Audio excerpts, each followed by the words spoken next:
السلام عليكم ورحمة الله وبركاته. وعليكم السلام ورحمة الله وبركاته. بسم الله. بسم الله الرحمن الرحيم.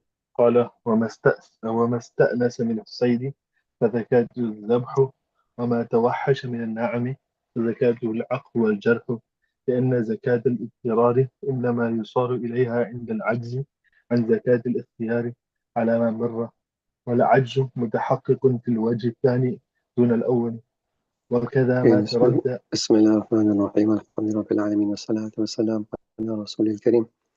ربنا ظلمنا أنفسنا وإن لم تغفر لنا وترحمنا لنكونن من الخاسرين. ربنا فاغفر لنا ذنوبنا وكفر عنا سيئاتنا وتوفنا مع الأبرار. ربنا وآتنا ما وعدتنا على رسلك ولا تخزنا يوم القيامة إنك لا تخلف الميعاد.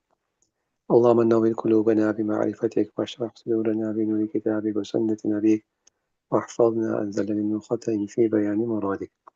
اللهم ربي يسر ولا تعسر وتمم بالخير، بك نستعين يا فتاح يا عليم. بسم الله الرحمن الرحيم. So we continue with Kitab al-Zabaih. That is related to sacrificing of animals. We did previously the shurut related to both the animals and related to the slaughterer. Then we did the masala. Then we did the shurut with regards to the tasmiyah, for example, and details concerning that. With regards to which part of the body has to be slaughtered, we did the two types of slaughtering as well, ittirar and ikhtiyari. Which veins need to be cut, what type of tools can we use, what type of knives, etc. What type of tools can we use to do the slaughtering. Now we come to some details with regards to zakat, ikhtiyar, and idtirari. What do we mean by that? How is each one different from each other? And can you use zakat idtirari or zakat ikhtiyari on all animals or certain animals only? Which type of animals can you use it? Can you use it for? We'll be applying it. So saying وَمَا اسْتَأْنَسَ مِنَ الصَّيْدِ, and those animals which are استأنس means domesticated. So any domesticated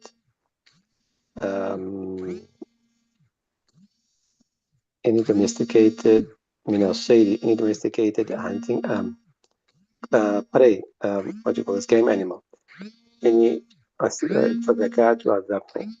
Then its معنى of slaughtering will be through الذبح. Okay.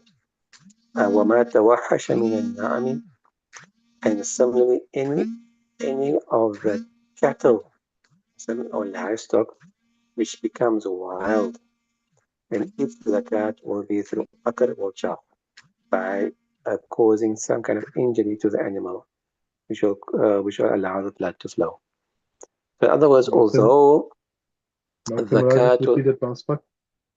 al-akar or jarh means to wound the animal in any manner which causes the blood to flow. So, in other words, what he's saying here is that although domesticated animals, normally you will slaughter the animal in a Bismillah on the neck, right? And normally game animals, you will use a bow and arrow, or hunting animals such as a hunting dog or hunting bird, whatever the case might be, right? That's a normal thing. But if you should find the opposite, meaning that there is some game animal that becomes domesticated, then in that case, then you'll have to use the zakat ikhtiyari, slaughter the animal, Bismillah Akbar, on the neck, even though it's a game animal. And likewise, if any livestock becomes wild, like sometimes it happens, the bulls are running wild, cows are running wild, because excited, some of the kids are running around in the farm, it excites the sheep, or excites the cow, they start running wild. It happens quite often, especially nowadays with all the type of things that are happening at the madbah. So you find the animal start running wild, to the extent that you can't actually get a hold of the animal without causing maybe damage or harm to yourself or to others around. So for example, so in that case there, you can then resort to zakat iltirari, even though it's a normally domesticated animal. Okay? لأن ذكاة الاضطرار إنما يصار إليه عند العجز عن ذكاة الاختيار. Why? Because الذكاء الاضطراري is only resorted to when you're unable to slaughter the animal in a normal manner. على ما مر as it is a past in the beginning of the كتاب لعجز والعجز متحقق في الوجه الثاني دون الأول. And inability is established in the second instance mentioned in the matan, not in the first instance. In the first instance, so although it is a game animal, but the animal is tamed, domesticated, tame. So in that case, you can't use a bow and arrow because there's no justification for that.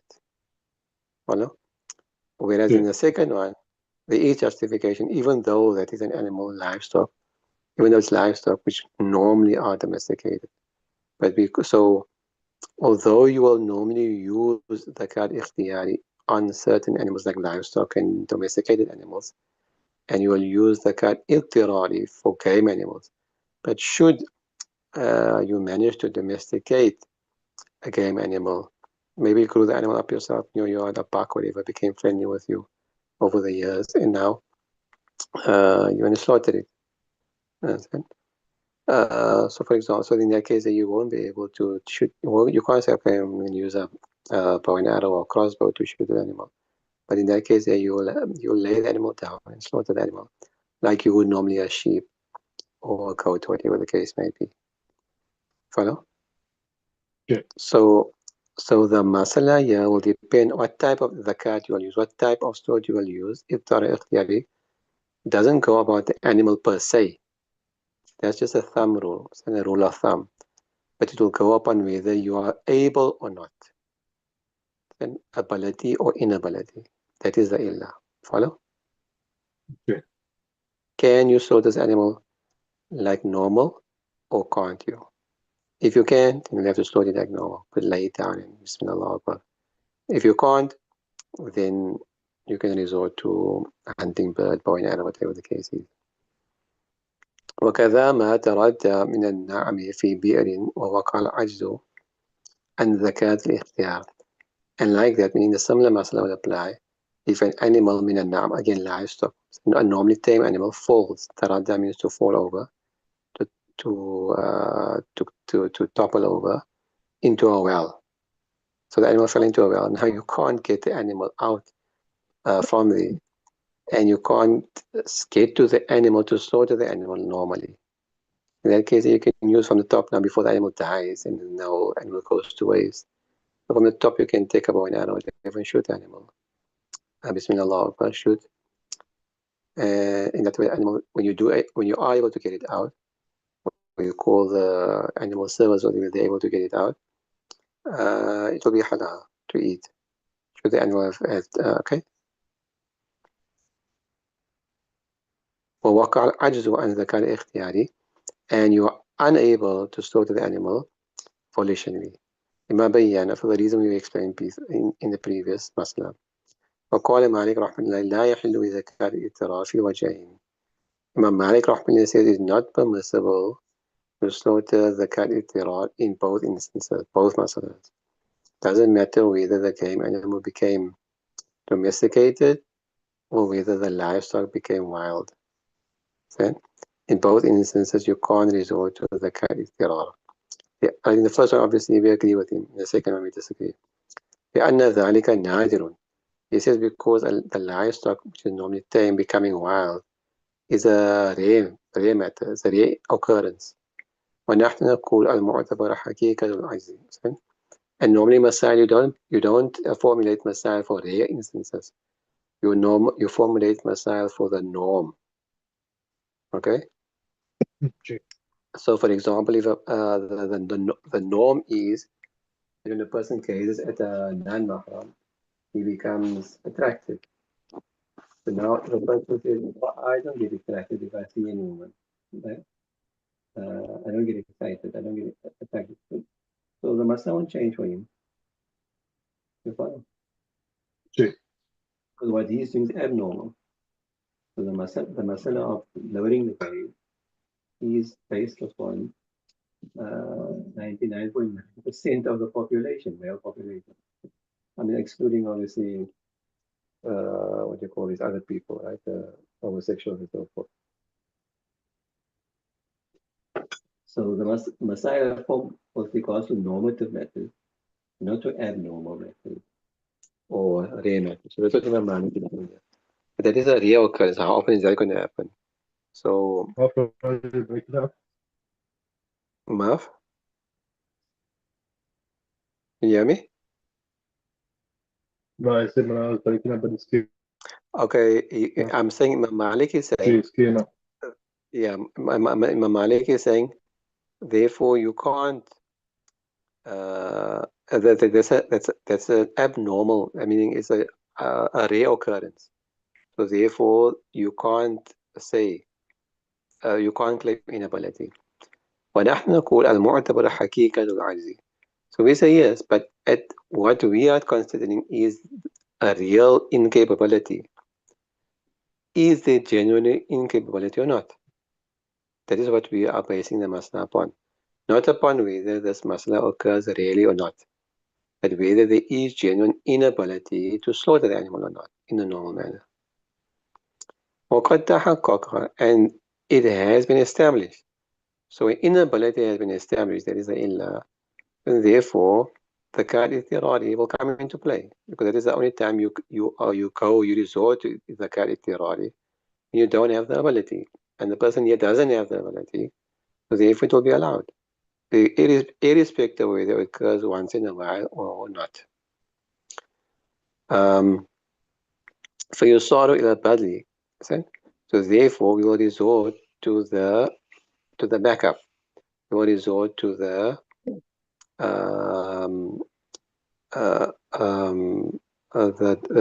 what deputizes for zakat اضطراري. كيف, why not? وإننا لا نسلم الندرة. Whereas we do not accept your argument of rarity. And that's not a rare occurrence. بل هو غالب. Rather, this can happen quite often. And yes, like especially in our times, we hear every year different places where this happens. Right? وفي الكتاب أطلق فيما توحش من النعم.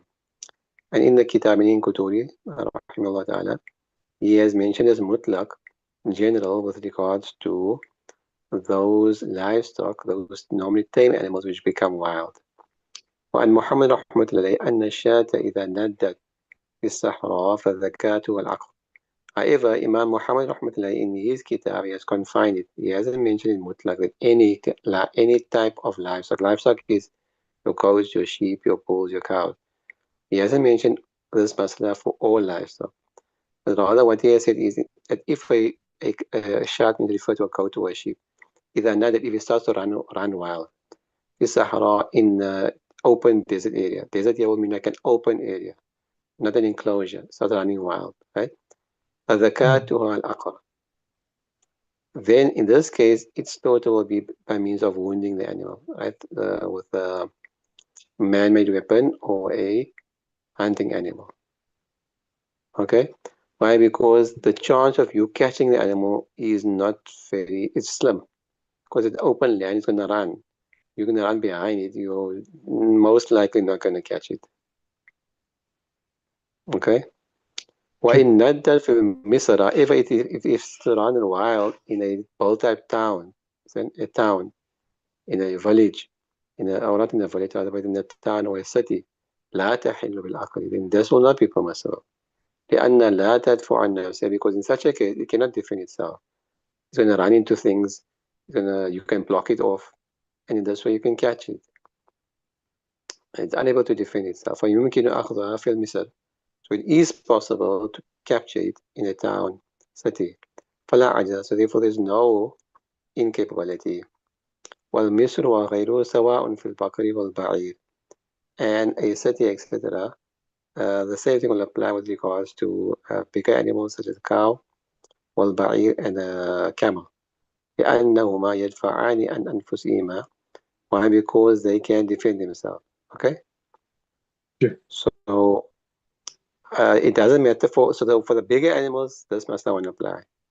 Because irrespective of whether it's a town or a built up area, the animal can cause serious damage to you. A camel can even bite you or even crush your head, right? They go crazy. They catch you by the head and they crush your skull. And so they can cause serious damage. And forget about kicking you. فلا يقدر على أخذهما, so therefore it's not possible to capture them. وإن ند في المصر, even though they're running wild in a town. فيتحقق العجز, so therefore inability is established, is proven, is justified. والصيام والصيام كالند. صيام إذا كان لا يقدر على أخذها حتى لو قاتل المسؤول عليه وهو يريد الزكاة حل أكله. And siyal means with the animal physically comes to attack you, running towards you, not running away. They're not running away from you; they're running to you to attack you. It's the same as if the animal is running wild. Why? إذا كان لا يقدر على أخذه, if he is unable to capture it. Therefore, if he was the masul alayh, the person being attacked, was to kill it with the intention of dhabah, with the intention of slaughter, halla akluhu, its consumption will be permissible. That's it. Yeah.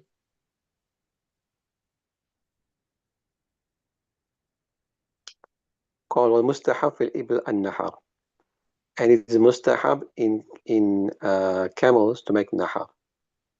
Nahar is I don't know if you've seen a camel being slaughtered.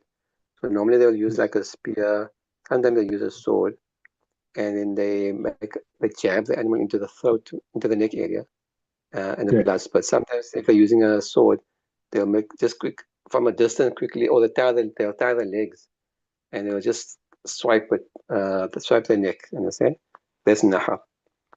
فإن ذبح جاز. However, if they were to somehow make ذبح of it, جاز. This will be permissible as well. Meaning cut the veins, like all those 4 veins we discussed. ويقرأ, however, it will be مكروه. والمستحب في البقر والغنم الذبح فإن حرى جاز. And it is mustahab, recommended with regards to animals such as cows, goats and sheep, to make dhabah, to sever the veins. فإن حرى, if they were to make nahar, this is also jais, if it will be makruh. Why mustahab and why mustahab? أما الاستحباب فيه لموافقة السنة الوارثة ولاجتماع أروق فيها في المنحر. Is mustahab because this is in conformity to the sunnah which has been passed on mutawatira, which has been passed on to us. Right? This is the the acquired sunnah method of cutting these different animals, and because of the different veins that are in the manhar, the place of slaughter, the neck. وفيهما في المذبح, and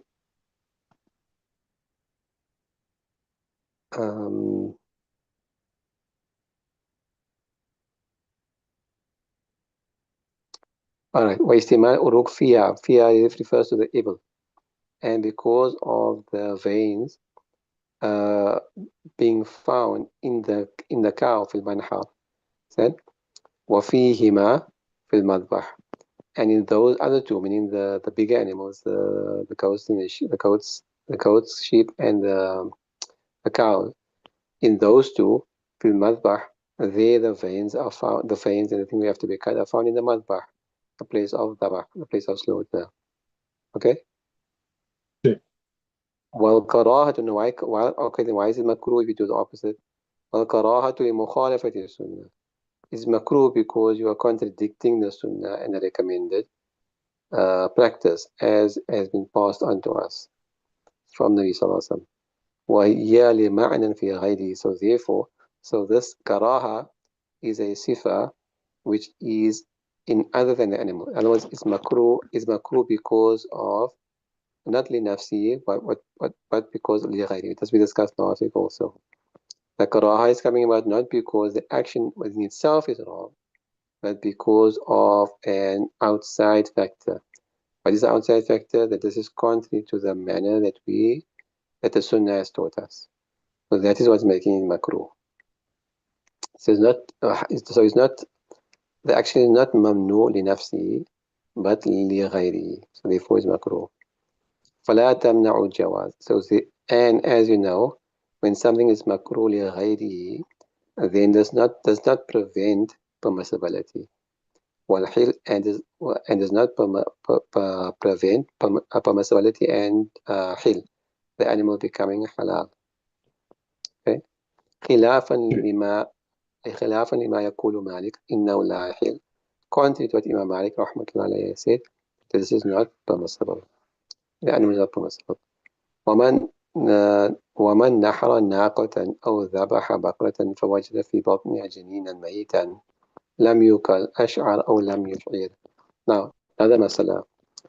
That person who makes nahar of a camel, or he makes dabah of a cow, and they were to find in its stomach, in its womb, in other words, a janeen, a child, then a baby camel, or in the case of a cow, a calf, unborn calf, then dead, mayitan, dead. Then is it allowed to eat that calf, that baby, the calf, or not? You're saying lam yukal, it cannot be eaten, irrespective of ash'ar, whether it has grown hair yet, or lam yush'ir, or hasn't. In other words, irrespective of whether it's fully formed or not. In simple terms, right? Whether it's grown hair, meaning it's the final stages of birth, just about to maybe be given birth to. So it doesn't matter what stage of its life it's in, you cannot eat it. وهذا عند أبي حنيفة رحمة الله. And this is according to Imam Hanifa رحمة الله, وهو قول زفر. This is also the opinion of Imam Zufar والحسن بن زياد رحمهم الله تعالى, and حسن بن زياد رحمة الله عليهم أجمعين. وقال أبو يوسف, Imam Yusuf or Muhammad رحمه الله says إذا تم خلقته أكل, that if its creation, if its form has been completed, it's reached its full form as a calf, it just hasn't been given birth to, but it's fully formed, it can be eaten. وهو قول الشافعي. There's also opinion of Imam Shafi رحمة الله بقول عليه الصلاة والسلام زكاة الجنين زكاة أمه, because of the statement of the Nabi sallallahu alaihi wasallam that the zakat, the slaughter of the calf, is the slaughter of its mother. Okay? لأنه جزء من الأم, because it is a part of the mother. حقيقة, in reality also. How in reality? لأنه يتصل بها, because it's still connected to its mother, still getting its nourishment from its mother, still breathing because of its mother. So in reality also it's part of its mother. حتى يفصل بالمقرار, to the extent that it has to be separated by a scissor, you have to cut it out. ويتغذى بغذائها, and also because it is living and sustaining itself by the sustenance of the mother. ويتنفس بتنفس, he is breathing because of its mother. وكذا حكما, and it's also part of the mother حكما. How حكما? From a Shari'i point of view, how? حتى يدخل في البيع الوارد على الأم, therefore it is included in the sale of its mother. Then if a mother was sold, and then after the sale she gave birth a couple of days later, weeks later, you can't, the seller can't claim a separate price for the child. It's included automatically in the sale. So hukman also, from the Shari'i point of view also, it's part of its mother. That's why this masala applies. ويعتق بعتاقها, and a child will be freed along with the freedom of his mother. Obviously speaking of a human being here now. وإذا كان جزء منها فالجرح في الأم زكاة له. So now if it is, as stands proven, that the child is a part of its mother, so therefore whatever wound is inflicted on the mother will serve as zakat for the child as well. In the ajzi and zakatiya, when you're unable to slaughter the child separately. Kama fi say, just like we discussed in a hunting animal. Understood? Okay. Okay, we'll do the counter argument tomorrow, inshallah. Any questions, anything you didn't understand? Alhamdulillah, Okay, so after this masala, you go on to what animals can be consumed and which animals can't be consumed. What is permissible for us, what is not permissible for us, inshallah, بإذن ta'ala. سبحان الله وبحمده سبحانك اللهم وبحمدك نشهد أن لا إله إلا أنت نستغفرك ونتوب إليك. السلام عليكم ورحمة الله وبركاته. وعليكم السلام ورحمة الله وبركاته.